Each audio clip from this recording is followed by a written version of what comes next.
Welcome to the Peacebuilding podcast. Join host Susan Coleman as she interviews today's most creative, courageous, and sometimes outrageous mediators, coaches, entrepreneurs, and out-of-the-box thinkers, whose work, whether intended or not, is building peace. Tune in for 45 minutes of pure inspiration as we explore the best stories, the best practices, the best ideas of a new world emerging. Here is your host, global consultant, coach, facilitator, and mediator, Susan Coleman. Lindsay, hey, this is Susan Coleman. I'm so glad to have you as a guest on the Peacebuilding podcast. Thank you so much for joining us. Thank you so much for inviting me here.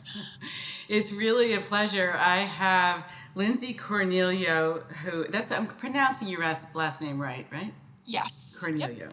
Yep. And Lindsay recently completed a master's degree in peacemaking and peacebuilding in New York at New York University, where she conducted original research on peacebuilding and positive psychology. She was previously an English teacher in Argentina and Chile. She is currently focused on human rights and community building in Bushwick, Brooklyn, where she lives, and which I think you are hailing from right now as we speak. Is that right? Yes, I am. Yep.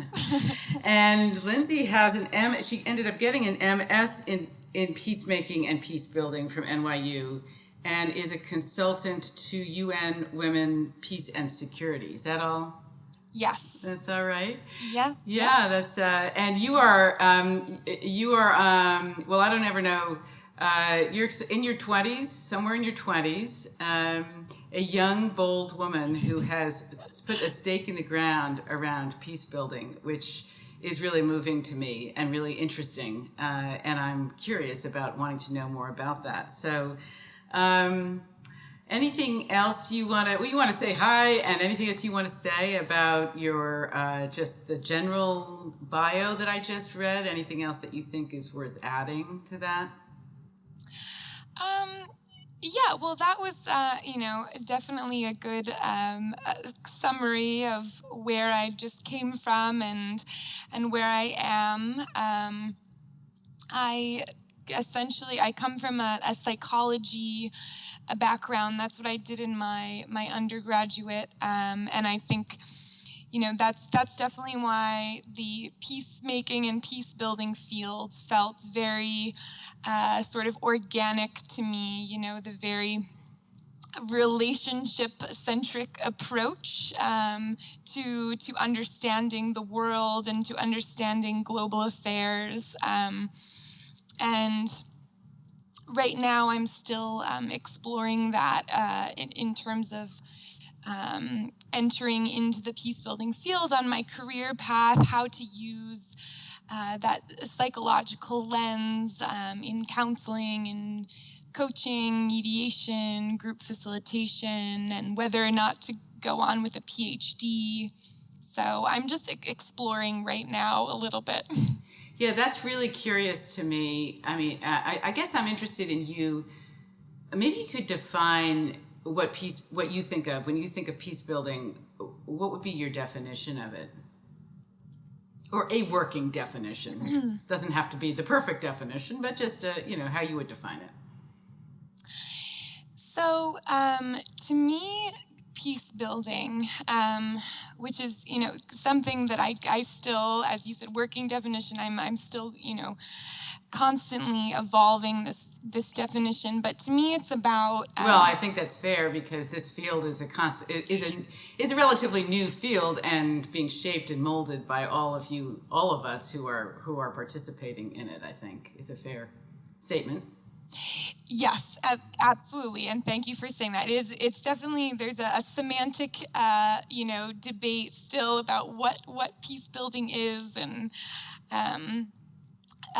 how it can encompass so many things while still being its own, niche field. But I think that, to me, it's really about, as I said, relationships being central. It's about building relationships, whether it's from previously fractured relationships or building new ones, and taking whatever problem or issue that you are looking at, it's seeing how relationships and the way that people relate to one another is at the core of whatever this problem it is, whether it be economic or political or cultural. What's the relationship aspect of that, and what can we do to improve interpersonal or group relationships or structural relationships in order to make this particular problem better in some way? That's kind of the very basic way that I see peace building. So can you say something about you have this background in psychology. What kind of psychology? What brand of psychology was it? Just general psychology. So that was your BA. Yep. Your focus was, and can you say something about the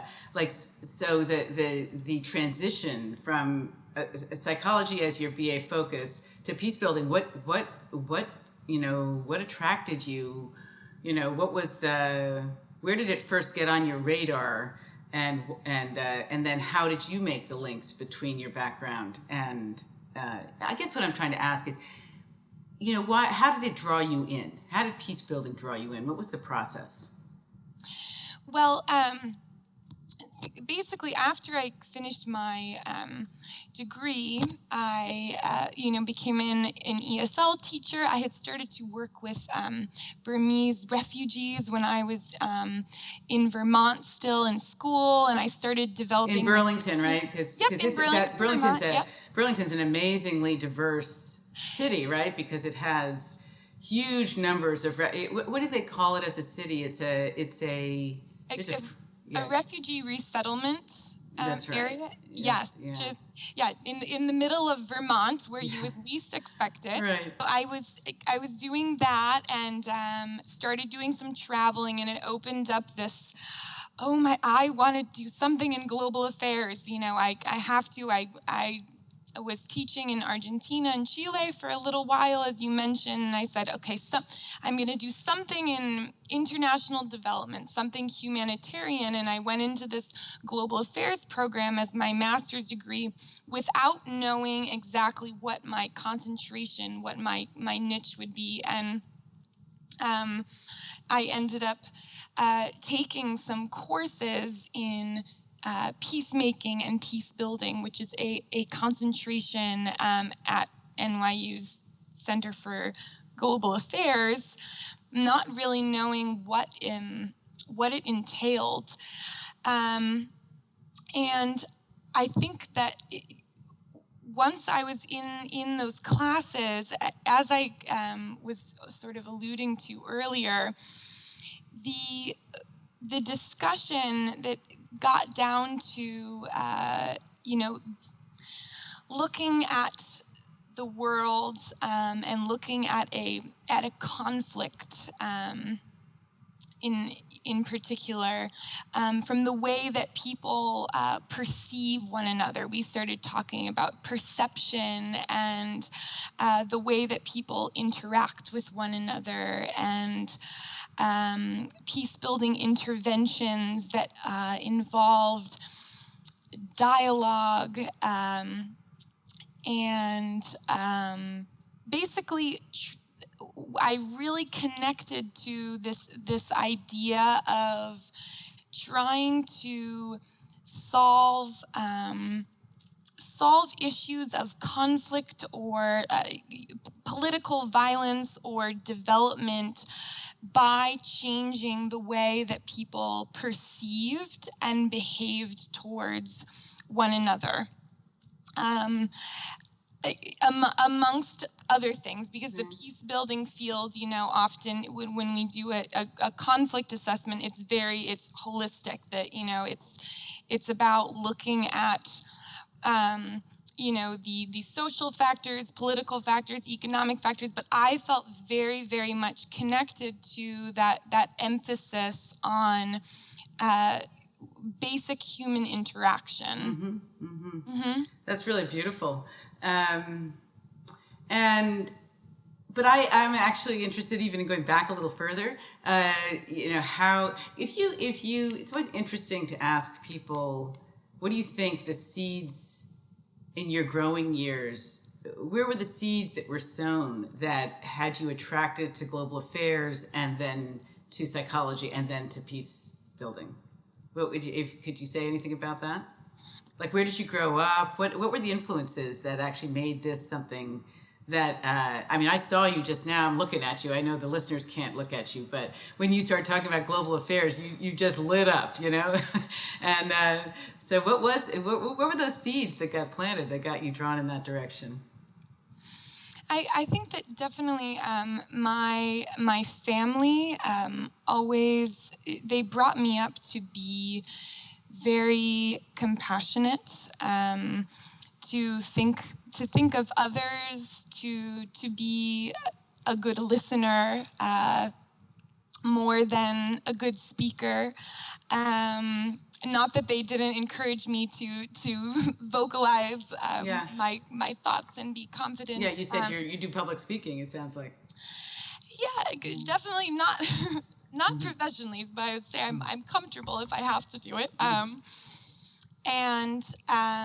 So they really ingrained that in me, growing up, to think about other people and to think about the world, to acknowledge, what was happening outside of my bubble, I guess. So that's how I had that initial attraction to psychology and to sort of the helping profession, I guess I would say. And then it was really when I think at University of Vermont. That was where you got your BA? Yep, when I sort of intersected with people that were, I would say, maybe globally minded, that inspired something in me to then go out and travel. And I went to Ecuador by myself when I was 18 for a month. And wonderful. It opened up something in me. Do you speak Spanish? Yes, I do. Mm-hmm. That's always a good thing. Yo también. Oh, should we... Yo viví en Colombia. Forward and... No, I don't think we should. Oh. But, yeah, so let's see. So some of those things, it sounds like your family, you had a very, not an egocentric influences, but maybe what I'll call ecocentric. I think that's a Otto Scharmer. I don't know if you know him at MIT. He's been doing a lot of work in presence and different kinds of interventions in countries. But anyway, sounds like you had early on, you got the ability to step out of your own shoes and get beyond yourself and see, not just have your circle of concern be fairly wide from your parents' influence. And so then when global affairs came up and then peace building came onto your radar through the NYU program, you really could make some links between a way that you could actually be relational in the context of international development and international relations. Yes, absolutely. That's kind of the evolution. So tell us a little bit about the program itself and what you thought about it. What were, any things that you loved, what you loved about it, what you didn't like so much about it. Any comments about the program, the Global Affairs program? Your concentration in peace. The name of the concentration was Peace Building and Peacemaking, right? That was. Yeah, flipped around. Yep, peacemaking and peace building. Yes, which you do not find very many academic programs that use that kind of language. It's led by Thomas Hill, and he is absolutely wonderful and amazing professor, and definitely had to do with some of the inspiration that I felt, because he's so passionate about peace building. But it's definitely a really, really wonderful program. I think that it takes a very well-rounded approach to giving. So all students through core courses, they really get to see a little bit of every sort of concentration within global affairs, a little bit of development of human rights, of private sector, of international relations, of peace building, and then you sort of dive into your concentration. And I would say if anything, it just 2 years just doesn't seem like enough, which is just the nature of most master's degrees. I've been telling people recently that in some strange way, doing my master's degree made me feel more confused than feeling like I'm making sense of the world and what I'm doing. And I think it's because just after those 2 years, it was really at the end that I was saying, okay, I think that, this is really my thing, and this is what I'm supposed to be doing. It's a lot. It's very dense, and it's a lot to take in and to process in such a short amount of time. And well, I think in general, I think that this whole, learning is a lifelong process. That sounds so whatever, quaint, but it really is so true. And I think about my own journey. I've gone through so many different chapters, and I've been in this process of learning and growth from the beginning. And I'm doing it again. I just feel like I'm just constantly opening doors to new learning and bringing in things that I learned before. They're all integrating. But the idea that one master's program would kind of be it, and that you'd be cooked and done, and it's like, in some ways it's great that it did leave you more confused. I know it doesn't feel great, probably, but the world is so complex, and it probably makes sense that it's something to be confused about. I think to figure out how to use oneself and to move forward in some way that makes sense and makes a difference is complicated.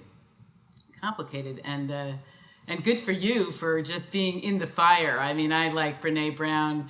I don't know if you know her. She's gotten a lot of attention recently, but she often quotes Theodore Roosevelt about the man in the arena, and daring greatly. And it doesn't matter who you are, but if you're in the arena, that's what counts. And you have really put yourself right in the arena by taking this on as your banner, and doing work in the peace building field. So kudos to you. Yeah. Well, I've only just begun to sort of experiment, I would say. So yeah. So who has to start somewhere? Who was in the program? How many people? Where'd they come from? How diverse was it? The program is incredibly diverse, which is, definitely something I didn't mention before as being, a really, really great characteristic. There were students from all over the world, a whole, range of ages, right out of undergraduate up to, late 30s, early 40s.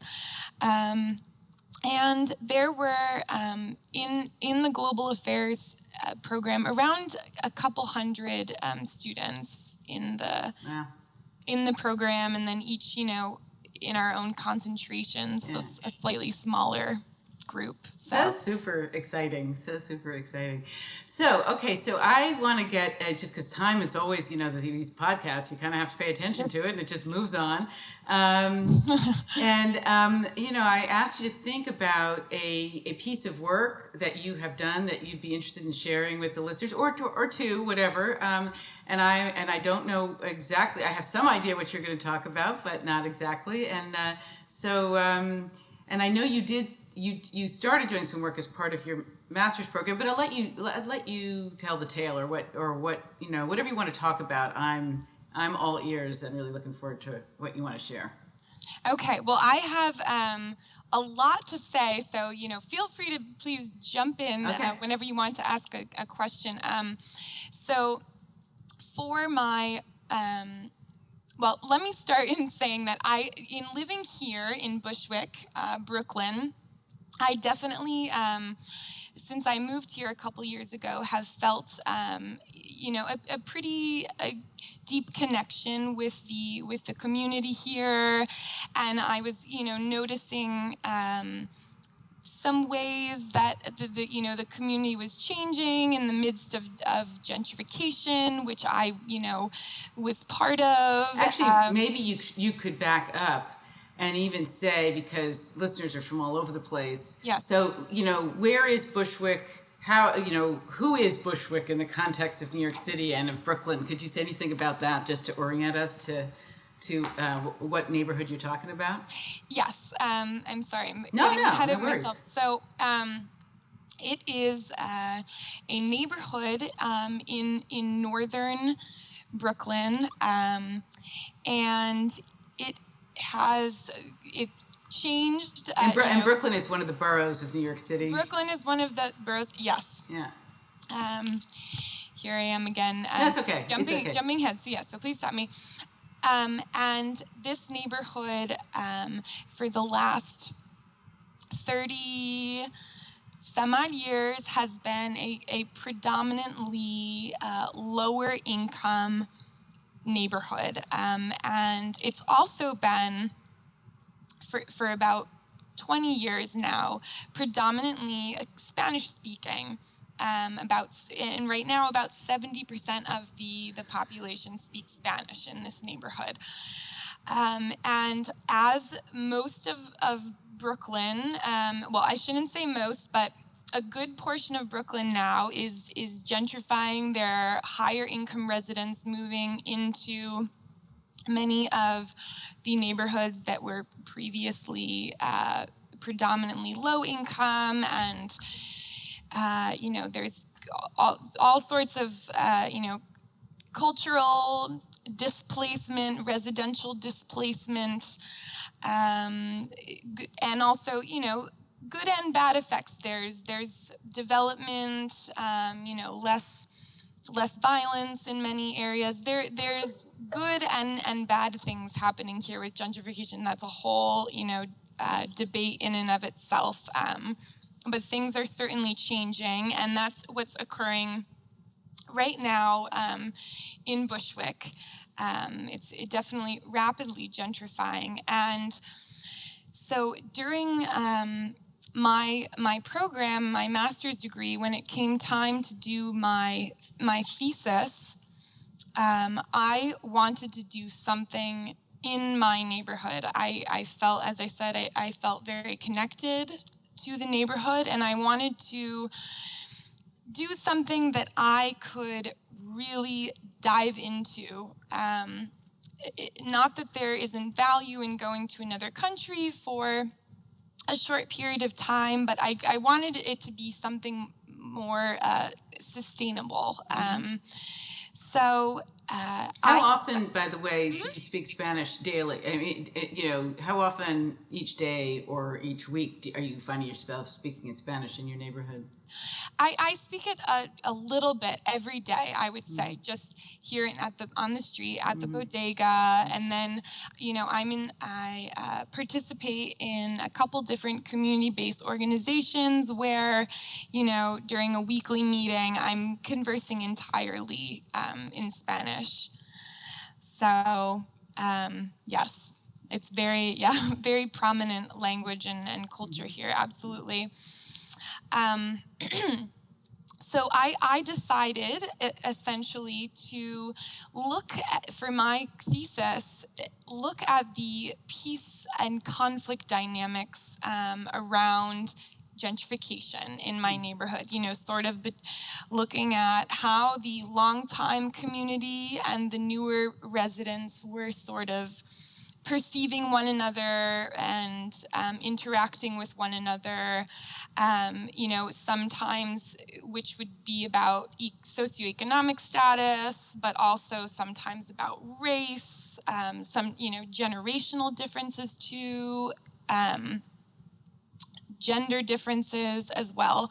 So I did an assessment of this, a systemic assessment. I observed, I conducted interviews, I read, Sorry, when you say systemic assessment, could you say a little bit more about that? Yes, so what I did was, so I used Robert Risigliano's, who is a peace-building practitioner. I used his systemic conflict assessment and peace-building planning guide, and essentially what that looks at, and really it's designed for somebody that is spending a very long period of time looking at a particular context. I did a very abridged version of it, but it looks at it kind of like an entire map of a social system, and it looks at all of these structures, and which includes political structures, cultural structures, economic structures, and then it looks at attitudes and transactions, which are in more comprehensible terminology, just means the way that key people in a social system are relating and interacting with one another, and the way that the rest of the population feels about one another and behaves towards one another, and how all of these things converge. So basically how people and structures converge in a social system. It's very complex, and I have a hard time trying to... It's okay. I might ask you to give me a reference so we can put it in the show notes so that people can actually go take a look at what you're talking... I don't know if people can take a look at what you're talking about, but whether there's a book or something, but... There is a book. Yes, it's called Making Peace Last. Okay. Yep, Robert Risigliano. And... yes, I would highly recommend it. Okay. So I tried to make my assessment as systemic as possible, and from that assessment, I designed an intervention, you would call it. So instead of just writing about my analysis, I wanted to get out there and try to do something. So what did you call it? Did you call it an intervention, or what did you call it? I did call it an intervention. I hate that word, but I haven't come up... I struggle with it too. I wanted to say, project or initiative, but yes, that's what it ended up being called in the title of my work. But yes, I feel the same way about you. I think it's an issue. Yeah, I think it's an issue of being humble about it, because it's obviously one system coming up, moving into a different system to try and create a shift or change. And as long as there's humility about that process and there's service in that process, maybe I don't mind the word so much, but it does have this kind of militaristic overtone or something but I've never found it different. I don't have a better word at the moment, so I still use it.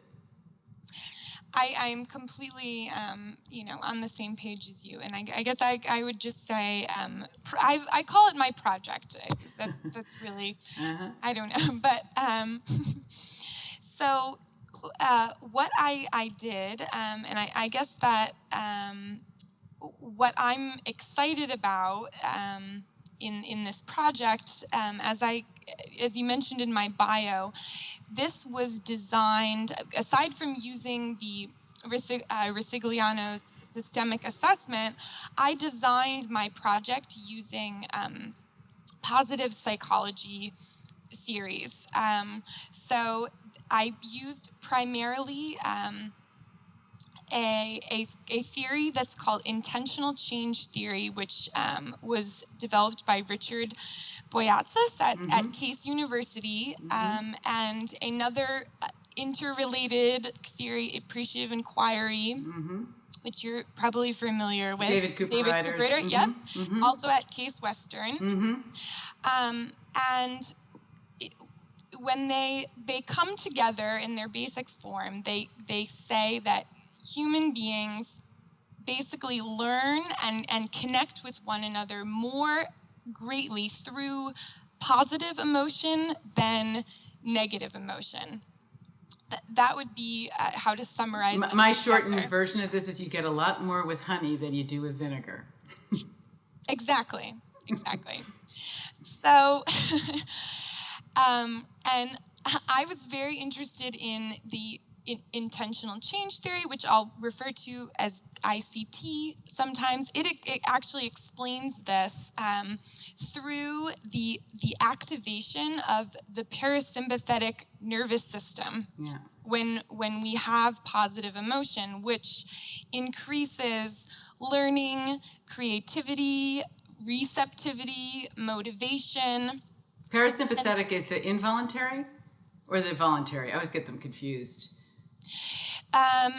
Oh boy, now I'm not sure if you can quote me. I'm a bad psychology student right now that I am not.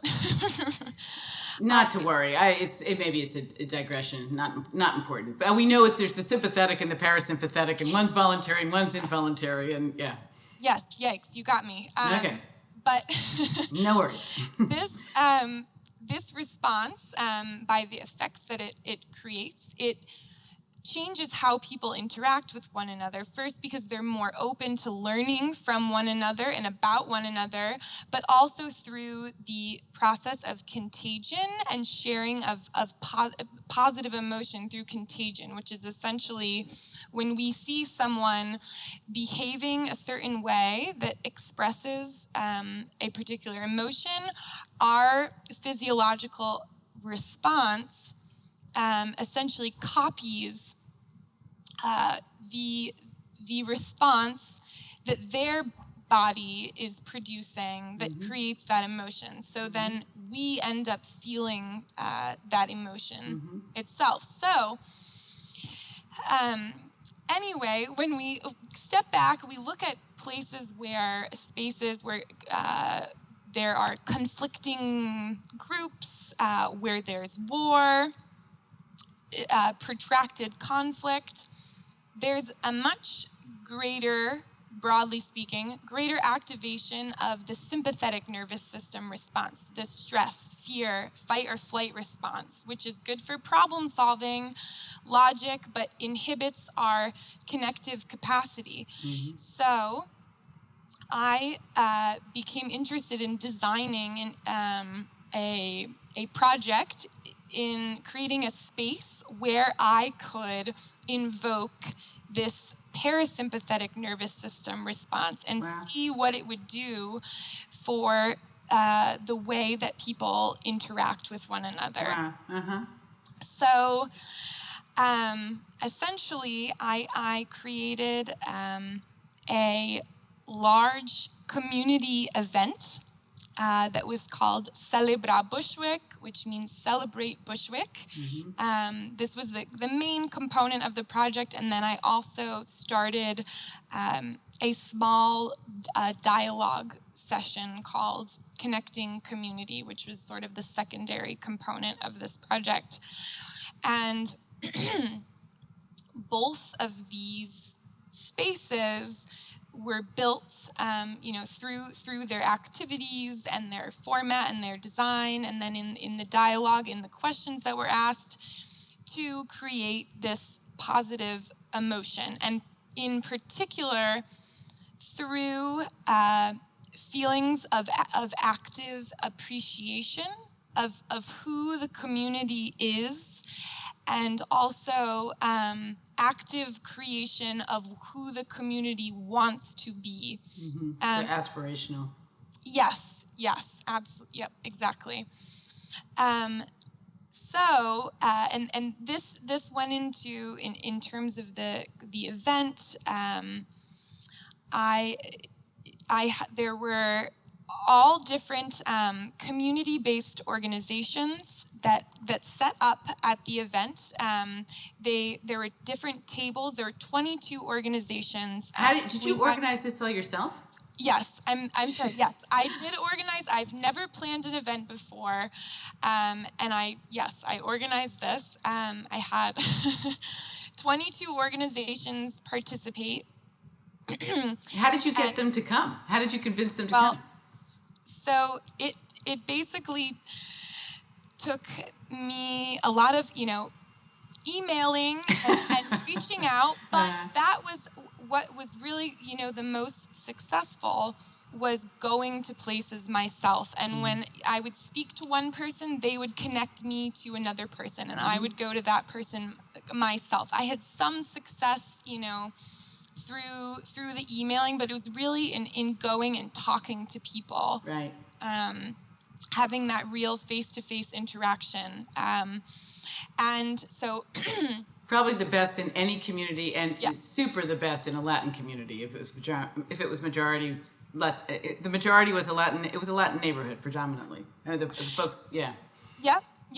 And the idea was to have organizations that represented all different identity groups participating. Okay. So sort of instead of doing you did some kind of stakeholder analysis or something like that. And yeah, that was essentially part of the the systemic assessment that I had to do, kind of making that difficult decision about what groups there are and what identities they belong to, and so forth, which can get hairy. But so I recruited all these organizations to participate, and so some of them set up tables around. We were in a huge gymnasium at a community center called Hope Gardens Community Center, which is here in Bushwick, run by the Coalition for Hispanic Family Services. How did you get the funding for the space? So everything was free. I was able to miraculously find this organization that was willing to let me use their space, even though I had never planned an event before. They supported what I was doing. So it was a beautiful space. We had tables, and the idea was for these tablers to pass out resources and information about what they were doing. It was all organizations that were doing positive things for the community, for different populations. And then some of these organizations performed. There were several different performers. We had, 2 church groups perform. We had 2 different local youth sort of hip hop groups performing as well. We had an individual singer. And then we also had speakers as well. So these different community organizations, there was a representative that would come up and speak about their work and tell stories. And there was also food as well too. So I had different restaurants provide samples of some of their cuisine. This is so key, Absolutely. You get the food in there, and suddenly you have a really good event. You have everyone. Yep. Yeah, that's right. And I also advertised it as a potluck as well too. So people brought food as well, and the whole idea was to get people, not only just interacting and exchanging across, cultural lines, but to feel that feeling of celebration and appreciation for the community, in a time when many people are feeling downtrodden about what's happening in the neighborhood, and out of, a loss of control, to feel like, wow, there are so many people that are doing really amazing, positive work in this community. And that was really the point of it. And then also to engage in activities together. I set up art activities that were about creating murals and depictions of hope and the community that we want.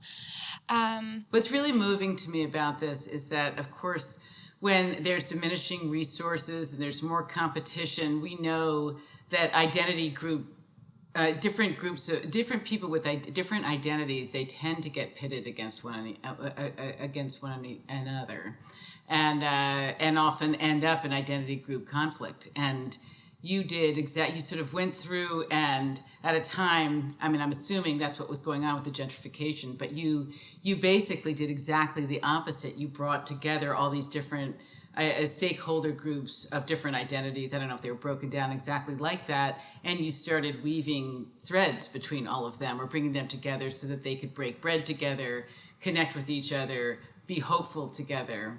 Really, it's beautiful thing that you did. Thank you very much. And that was exactly the idea, but to create the right conditions for it, not just to stick people in a room together. And from what my analysis really suggests, I had evaluations, written evaluations, interviews, and videotapes. And of course, because this was part of my thesis, I had to go through, the very, diligent process of coding all this information and rigorous analysis, which was, in good now in retrospect. It was a process, of course, but I could really see that there was some sort of tangible impact. First of all, there were relationships that were built through this event that I know continue today. Ones that transcend identity-based lines, and others that don't. And there were a couple different organizations that have started projects of their own with a similar theme because they were inspired by it, or have that want to make their group more inclusive for that reason. And these evaluations, what people wrote, it was so touching to see people writing things like, wow, like we can come together, we can transcend these lines of race, of culture, of religion. There was like this real feeling of empowerment that I was getting from a lot of these evaluations. Like, we can do this, and look at all, all the resources and amazing people that are part of our community. We're in this together, and just that sense of hope and efficacy that I was hoping to create. And granted, this was not a controlled experimental design, but this is generally what I was getting from my data. And the dialogue session that I held, it was the day after the event, and it was intended to essentially assess gentrification and do some sort of strategic planning, but also within a positive framework. And not, we're just going to sit and talk about the root causes of our division, but again, okay, what are the spaces and places that are already bringing people together, and why is that even important? Okay, and so what can we do to bolster those resources or those spaces? And the dialogue session also, I mean, it didn't go exactly as I had anticipated or What designed. does when you get a whole bunch of people together? Exactly. I mean, of course, that's completely fair. The event didn't the event didn't either. But what I would say is that because it immediately followed the event, and people were talking about that at the beginning, and the questions were framed, in a more positive way, which I was intending to. It seemed that it helped people to be real and to get their authentic feelings out on the table, even if they were more negative, but for the space to remain feeling very safe. And that's another thing that I found from those evaluations, from that dialogue session, is that it felt good for people to be able to just express that authenticity, but it never came out for anyone to be offensive or harsh, and it seemed to be more constructive. And I like to think that it was because of this positive design that I was trying to create. But hey, I think I think in terms of this podcast and in general, I think in terms of liberating structures, or containers. Can we create containers where we've created conditions where people are going to intersect and build relationships in the most life-affirming ways? I think we really have the capacity to do that, and to pay attention to what we're doing, what kind of containers, whether they be, an event container like you created, or even a building container. I mean, there's those containers really make a difference to what ends up happening at the end of the day. Mm-hmm. So, boy, this is such an interesting story, and this is part of it was a little frustrating about this podcast is that I also am paying attention to the time of it and noticing that we are running short of it, and I'm just because looking at your face, sounds like you have more to say, and. Yes, so much. I've got to work on a very concise version of all of this. Well, no, I mean, I think what you said is kind of amazing, and so maybe we should. You should keep talking, and we might have to do it as part 2, or something. So keep telling me, keep going with what you want to say. Yeah. Okay. Well, let's see. So picking up where I left off, the event, so kind of coming to the end there, there's been dialogue, about how to make that happen again. This was back in March, and March of 2015. March of this year, mm-hmm. Yep. So it's definitely possible that it will happen again next year, especially since it's already has a name to it. Wow, that would be really something to have it keep going. I mean, it'd be a whole other kind of impact to have there be continuity. Absolutely, and I definitely think that's feasible. And in terms of the dialogue session, so that first group that got together wanted to keep going, to do it again, and it was really amazing to see that motivation, which is something I saw in the event too, on those evaluations, which I was hoping to see among some of them, was a motivation to participate in some form of activism in the community, for people that weren't involved. So this did seem to spur some motivation. And so I ended up trying to hold another dialogue session a couple months later. And I had, much lower turnout.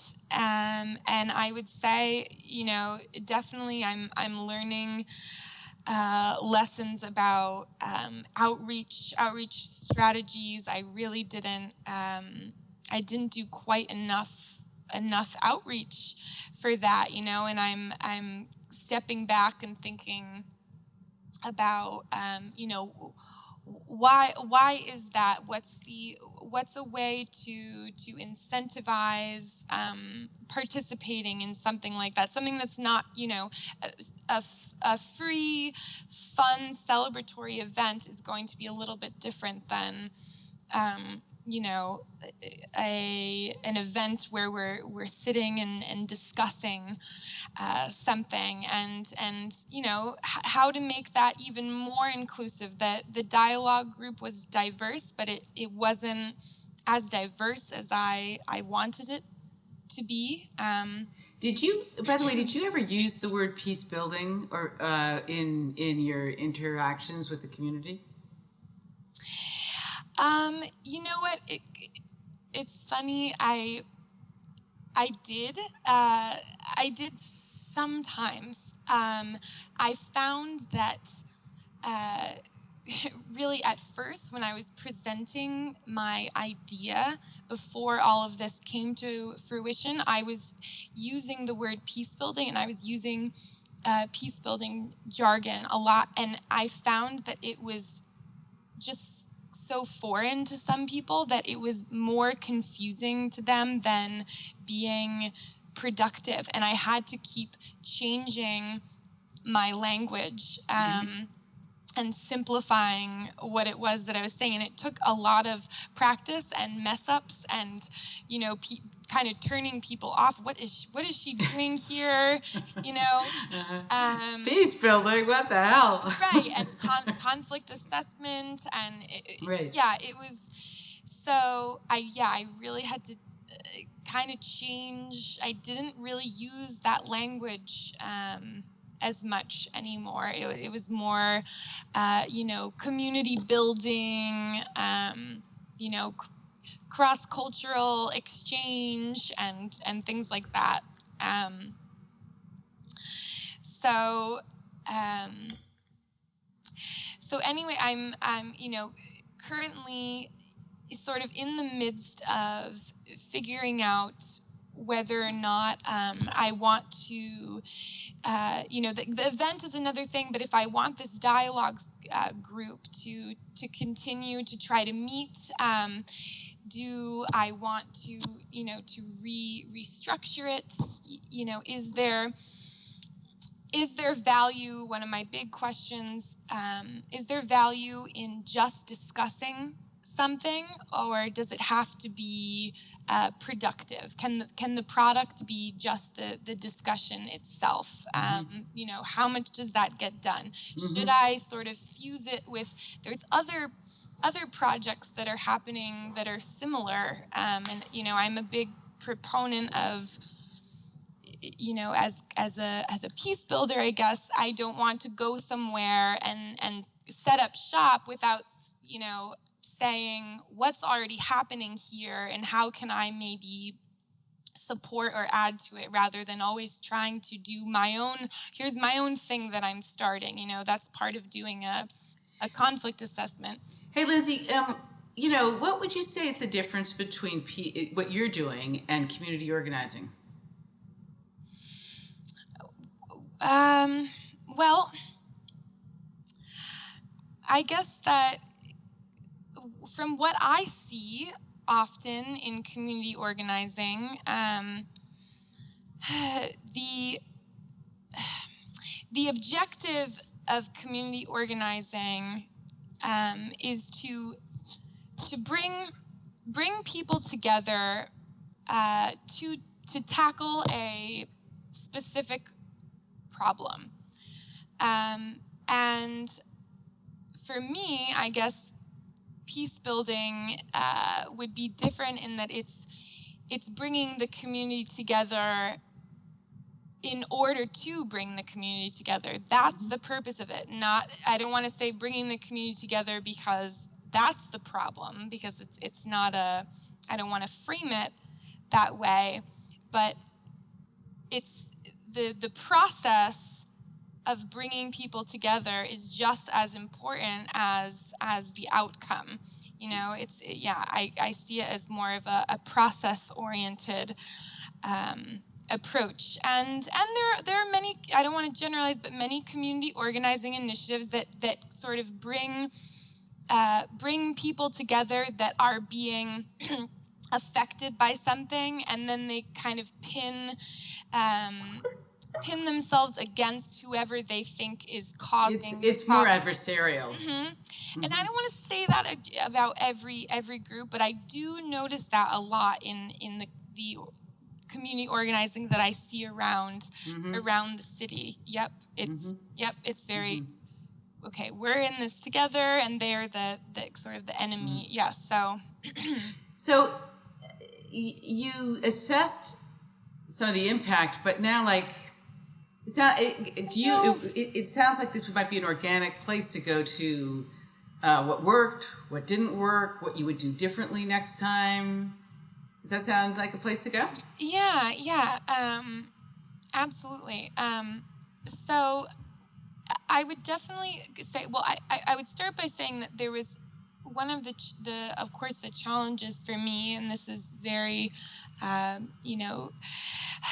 common situation for peace builders, or anybody that's doing any type of work of this nature, grappling with their identity, especially because I was, technically part of one of the identity groups that I was, trying to work with in my project, and what did that mean in terms of my bias, but also, I had to be cognizant of the fact that I couldn't just waltz into one of these community-based organizations as I did, and knowing my identity as a gentrifier myself, and expect that people were going to trust that I really was there to do something beneficial for them as the community, So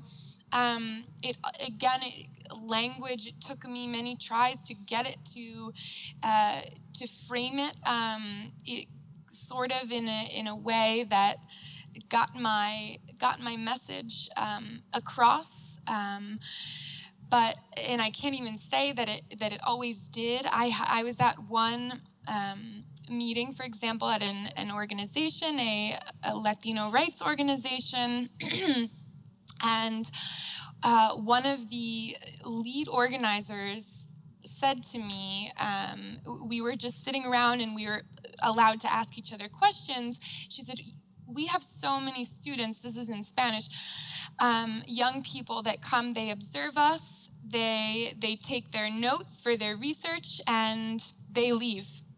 And that's it. And she said, what are you giving back to us? And fair question. Yeah, absolutely. And I just said, first of all, I'm not going anywhere. I'm here. I'm staying, and I'm here because I want to give. That's why I'm here. And that was kind of what just the answer that came out, and and she heard it, but I didn't really feel that her receptivity to me changed, or from other people, through what I said to them, but through being there and consistently being there and showing that I was willing to give my time. That was like, I think that was the most valuable thing that I could give, was showing I was there to give my time, to offer my help when they asked for it. And I wasn't gonna just throw money at them. I was gonna be there to be a part of it. So that was something that did seem to work for me. And I would also say that being honest and transparent, not just of my intention, but of myself, and my vulnerabilities and my unsureness. That seemed to help sometimes too. I had a long time, someone who's born and raised here, who's an activist in the community, often around anti-gentrification, who said to me that she was very suspicious of me at first, but she felt a level of trust when I came out and said, yes, I am a gentrifier. I know that I am white, and I know that that means certain things. And as I said before, I know I can't just walk in to any space that I want to here and expect, to be trusted or to have a certain privilege. And she felt that, she said she hadn't heard someone say that before. Mm-hmm. And so, and I expressed my unsureness. I said, you know, and other people in this community know a lot more about what's going on here than I do. I'm just beginning to learn. I'm the student, yes, at school, but I'm here to learn from you, while I'm trying to give back something. So, that definitely, that seemed to help to create some of those connections that I wanted and needed to build. And she another thing too, she said, you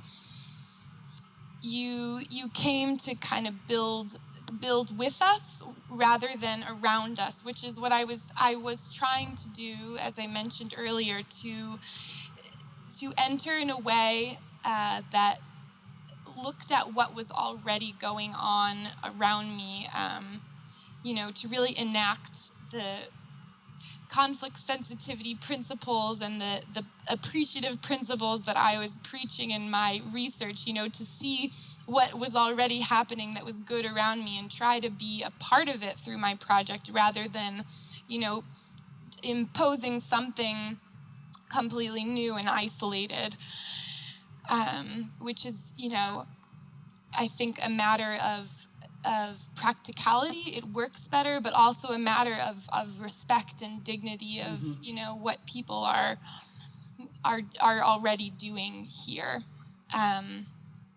And, what didn't work, I think that, as I mentioned before, Or maybe what you would do differently.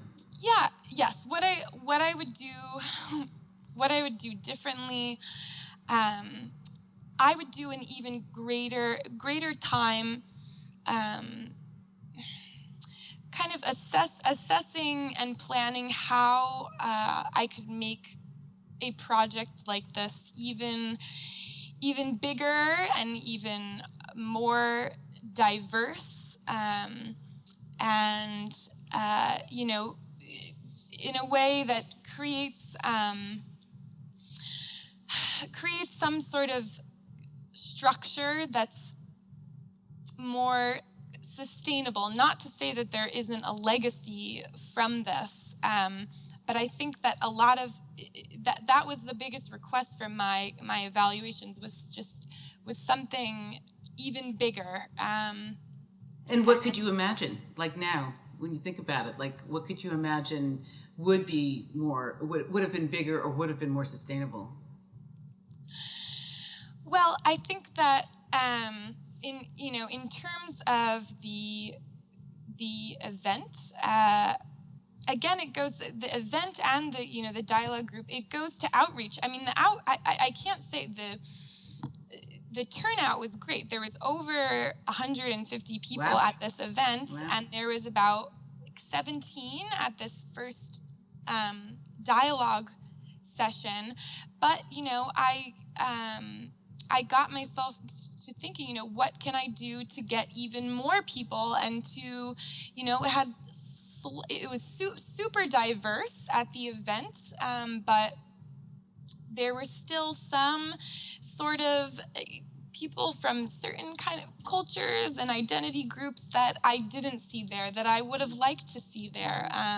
And as I mentioned earlier, that second dialogue group that I held, the turnout was low. And, that really comes to outreach strategies. How are you framing your materials? Where are you leaving them?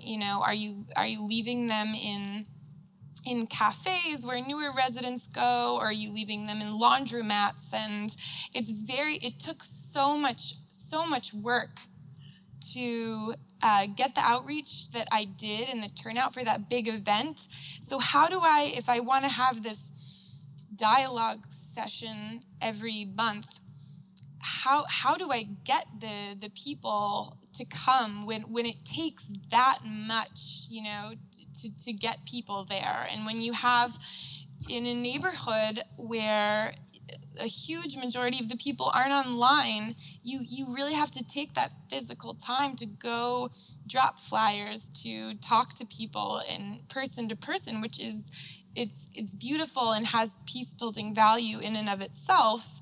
But there's also how can I do this efficiently?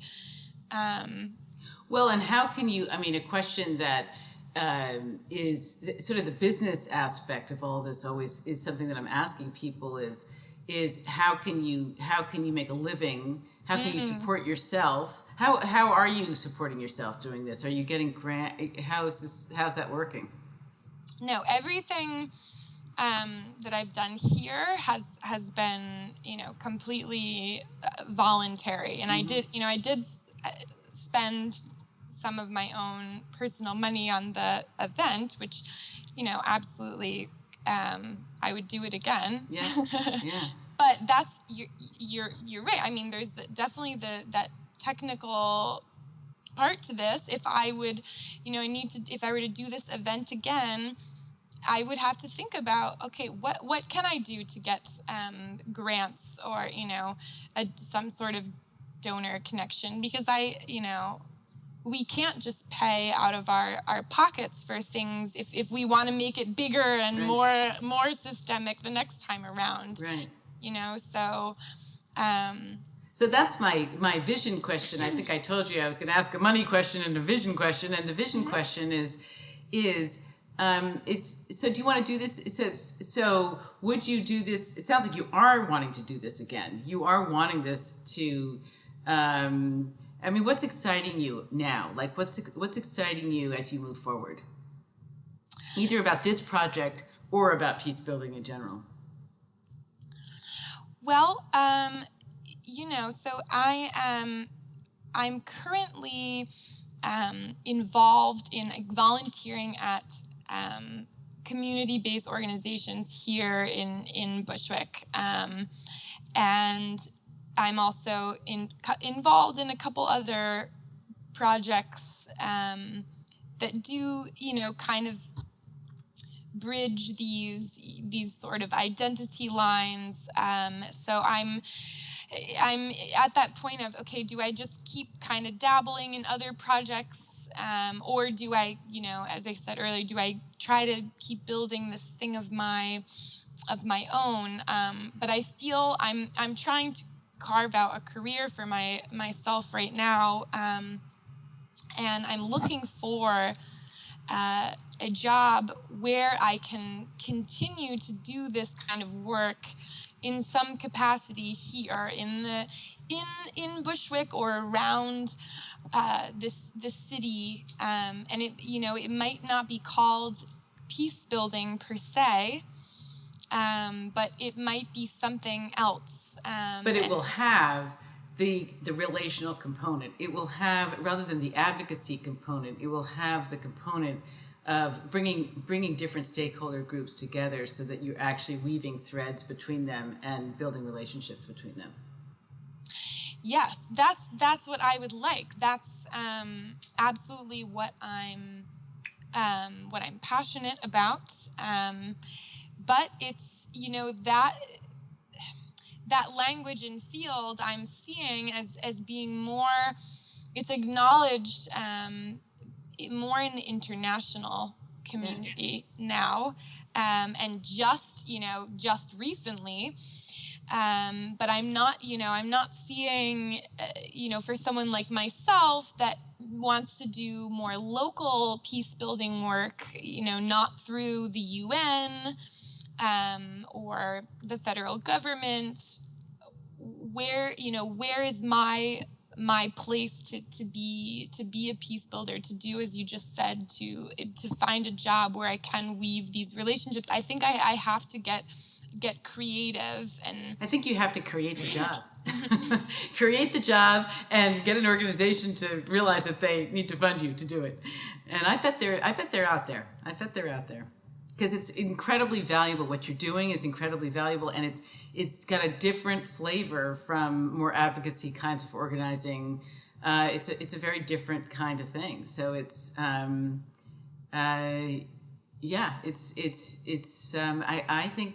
think you'll find it. and yeah. I think so too, and it's a matter of convincing, showing people that it does matter. Why does the relationship matter between gentrifiers and longtime residents, for example? What good does that do? Well, it does. Look at the event, for example. You had organizations saying that they were going to change their approach to be more inclusive. You had people expressing motivation to take up activism. So you see, by creating these relationships, these networks, we're putting more resources and more diverse energy into these organizations and structures, and so it's resource building and creating opportunities for innovation. So there is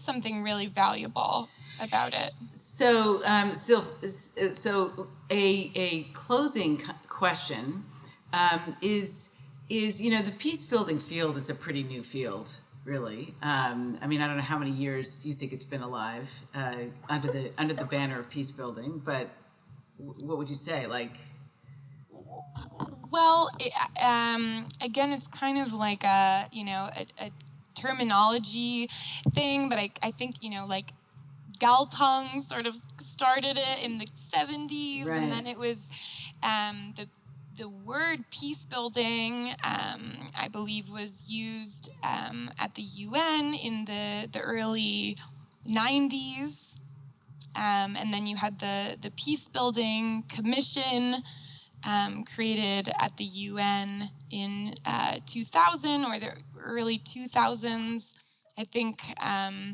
So. Very, very, very new, if we're talking, in the... So what's your, I guess my question is, what's your trajectory for the field? Like, where do you see it headed? Where, what do you think, where would you like to be in 5 years? And where do you think the field will be in, let's say, 20 years? Well, I definitely want to be in this field, and not, I'm still not quite sure if it's going to be internationally or if it's going to be still sort of local as I am doing right now. And I would like to, another thing I'm also grappling with is I'd like to do programmatic sort of design and management, but I'm really a direct social service person, direct social interaction. So how do I make a living, as you said, out of doing that, out of doing that real grassroots work? That's the thing that I'm debating right now. And in terms of the peace building field, I think that the importance of having people that specialize in peace building is really, it's going to continue to grow. Absolutely. We need as sort of our understanding of what conflict and what peace is, as those change, and now we have these sort of violent actors that are now networks that transcend territorial boundaries. You mean like ISIS? Yes. We have urbanization. We don't have as many, direct invasions. We have more proxy wars, and I'm talking now, on the international level. I think there's this recognition that the human interaction is evolving, and the nature of conflict, I guess, is evolving. Even though I see conflict is on a spectrum. I'm careful with the way that I use that word, but there's a recognition at the international policy level that we need people that really specialize in looking at, not just what the militaristic and security answer is to violence, especially when, as we just said, when we have networks of violent actors that, military response doesn't necessarily, fit the bill for. We need people that can do these holistic mapping assessments and look at all of the factors, the economic factors and cultural factors that are creating and incentivizing violence, and that's what peace builders are. They can look at the whole picture and then, say how can we rework relationships and rework some of these systems and institutions in a way that improves relationships, improves physical security. And yeah, I absolutely think it will keep growing. And do you think, Lindsay, I asked you the lofty question about the compelling vision for a world where violent conflict had become essentially an anachronism.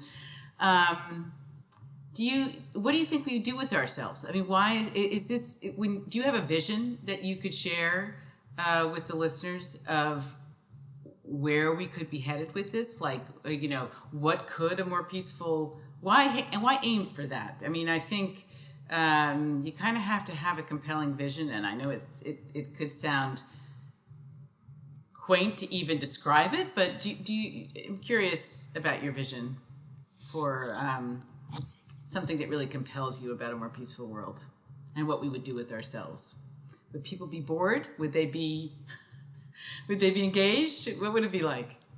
Well, I think that's a problem of how we think about sort of this dichotomy of peace and war. We think of war as being active and peace as a state of inactivity. Yeah.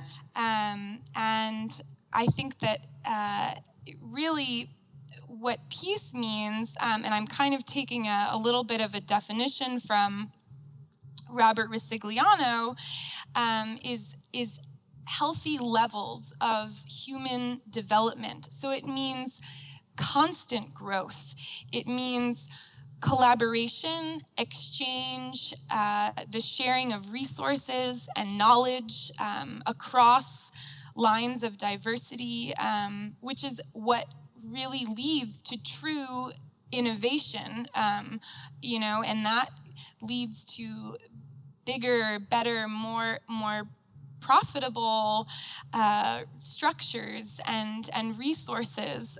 So to me, peace is that constant cycle of sharing and exchange and development and learning, whereas to me, war and violence, that is what reinforces differences and division, and really inhibits creativity and social growth. So that's my vision of peace. And there's always, peace is going to include conflict. Conflict is a natural part of human interaction, and we learn from conflict as well. But that doesn't necessarily have to mean violent conflict, and that can be physically violent, or it can be structurally violent, discrimination and biases and so forth. But it can mean peace can mean having healthy levels of conflict for learning and growth. But yes, the constant evolution of learning and learning together. That was a very long-winded answer. No, it was an excellent answer, and I really thank you. We have to end here, but it's just been so interesting listening to you and listening to the path you've been on, your journey. And if people want to get in touch with you, Lindsay, how would they? I'd like to put it on the website, but what would be the best way to reach you? Definitely by email. It's LC, as in Lindsay Cornelio, 2799 at nyu.edu. And thank you, NYU, for letting me keep that email address for the rest of my life. That's pretty great. So listen, thank you so much. I'm sorry that we've been fighting the time. This story I definitely need to get you back on here to talk more deeply about this, and also to see where you're headed with the next, how this unfolds, and because you are really an inspiration and have a lot to say about this. So really thank you, Lindsay, for joining us. Thank you so much. It's such an honor to speak with you as a very, very wise and experienced practitioner yourself. So it's such an honor to be here. Thank you. All right. Thank you very much. Okay. Thanks so much, Susan. Have a good day. Bye. You too. Thanks for tuning into this week's episode of the Peacebuilding Podcast. Check out thepeacebuildingpodcast.com for show notes and for more great information and resources. We like your feedback, comments, and suggestions. Please email them to Susan Coleman at susan@thepeacebuildingpodcast.com. And come join us again for next week's episode for more great thinking, innovations, and ideas to take our planet to the next level.